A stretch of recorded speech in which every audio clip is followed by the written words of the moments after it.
एक रात राज अपने गांव के एक सुनसान रास्ते पर घर लौट रहा था।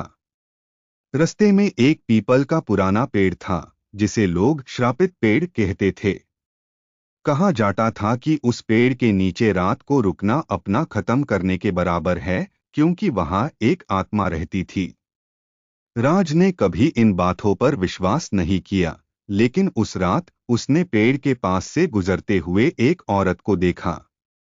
उस औरत ने सफेद साड़ी पहनी हुई थी और उसके लंबे बालों से उसका चेहरा ढाका हुआ था। राज रुक गया और सोचा कि शायद उस औरत को मदद की जरूरत है।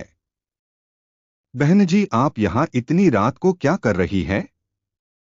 राज ने पूछा। वो औरत धीरे से उसकी तरफ घूमी और उसके चेहरे पर एक अजीब सी मुस्कुराहट थी। उसने धीरे से कहा, मैं तुम्हारा ही इंतजार कर रही थी।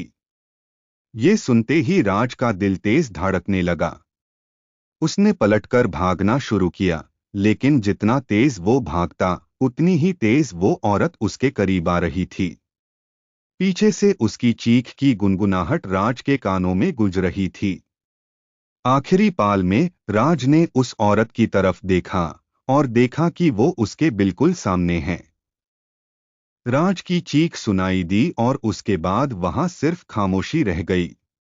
अगले दिन लोगों ने सिर्फ उसका जूता उस पेड़ के नीचे पड़ा हुआ देखा, और राज का आज तक कोई पता नहीं चला।